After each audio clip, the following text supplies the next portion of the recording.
We're gonna do some quick news bites today because there's just so much going on. And I believe the 17 plan is in an acceleration phase, so we want to keep abreast of the political theater so we can be prepared for what is about to happen. Everybody knows the government shut down. The world is still spinning, and people are on the edge of their seats, waiting to find out how it's going to affect them.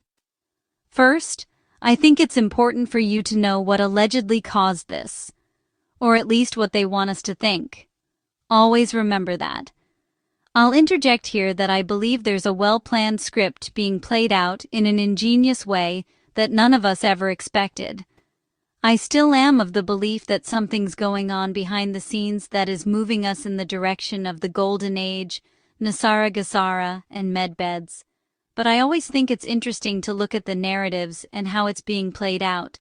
If I believe that has changed, I'll let you know. We all know this shutdown has been dumped on Chuck Schumer. I'm not quite sure why Akeem Jeffries got away with not having it all dumped on him, other than a meme that implies his love for Mexicans. Clearly, it's meant to tease him about how illegal Mexicans are more important to him than Americans. From a strategic point, I'd say POTUS is pretty good at getting under their skin and unnerving them, and that's when crooks make mistakes. Those of you who know Donaldo Trumpo know that POTUS has a playful side, and POTUS has been posting under this Satire social media handle since late 2021.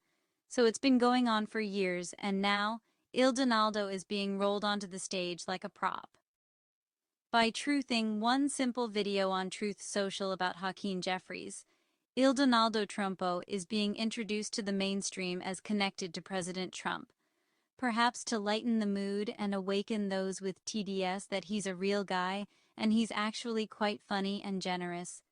I hope that people can see that in addition to being an incredible leader who is defeating the deep state, Donald Trump is also a stern but very relatable guy that likes to have fun with this as much as the rest of us.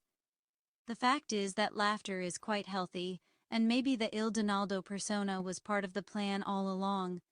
I don't think it's beyond the realm of possibility that we could see some posts of 17 breadcrumbs on his Truth account, which will highlight the legitimacy of the much-feared number 17. So here's the video that has got the media in an uproar, and if you want more hilarious political satire, just search for Donaldo Trumpo on almost all social media sites. I'll link the YouTube site in the description, so have an herbal tea or cocktail, check it out, and get ready to laugh. Bigotry will get you nowhere.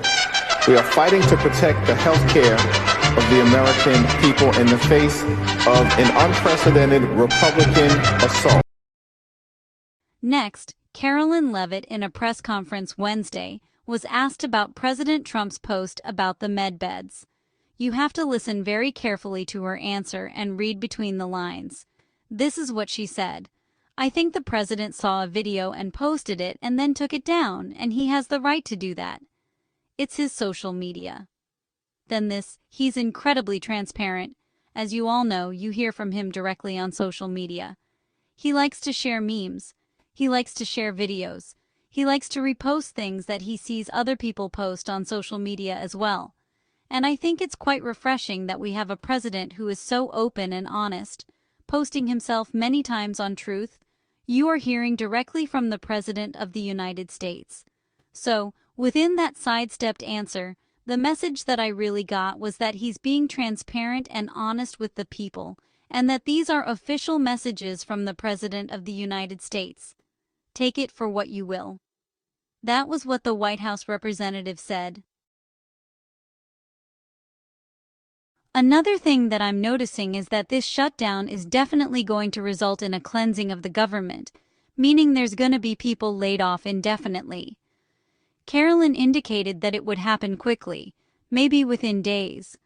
This is a little bit different from being fired, right? If they're laid off for some period of time, they're allowed to find another job and get unemployment benefits. If they're fired, they're not. So the difference I'm seeing is people that were engaging in potentially fraudulent or illegal activity and had a definite cause for firing other than performance are being fired outright. But those with performance issues that may be a risk to the president's agenda are going to be laid off, and given an opportunity to find another job with their unemployment benefits. The left will call it targeting liberals, but in my opinion, it's not wanting to employ people with TDS who could expose or sabotage internal operations. So when you hear about the people getting laid off, I think it's important for us to understand that there's often a deeper meaning than what we're hearing. We asked POTUS to drain the swamp, and if you think that doesn't include tens of thousands within the system who were placed there by the Obama and Biden administrations, you're missing the boat. Also, it goes without saying that we should cut out some waste in addition to the fraud that Elon Musk found with Doge. So now MSNBC says that President Trump is taking aim at New York with an $18 billion freeze on funding for New York infrastructure projects. They are talking about a new rail tunnel beneath the Hudson River between New York City and New Jersey. It's not like there aren't other ways to get there. It's funny though because the Department of Transportation says that the shutdown is preventing it from carrying out a DEI review of the project. When you think of it, this makes a lot of sense. The goal is to eliminate all these DEI hires that weren't qualified for the job. People working on underwater tunnels need to know what they're doing. Did the Democrats shut the government down to impede our ability to pursue and remove these illegal aliens and DEI hires? I don't know, but there's always something behind the official narrative on both sides. In watching the Senate floor this morning, a key procedural vote called a cloture motion occurred on the House-passed continuing resolution to avert or extend the shutdown. 100 senators were present and participated, with the vote failing 55 to 45, still short of the 60 needed. The Continuing Appropriations and Extensions Act is a short-term funding bill known as a continuing resolution, or CR. It extends federal government funding at our current levels through November 21, 2025. Its purpose is to avert a shutdown while Congress works on full-year appropriations bills. 3 Democrats have flipped over to opening the government. They are Senators Joe Manchin, Kyrsten Sinema, and Angus King, who voted yes. Senator Rand Paul voted no. So let's stop there for now. I think that's enough for you to think about. Hold the line and trust the plan, patriots. There's much more going on than meets the eye.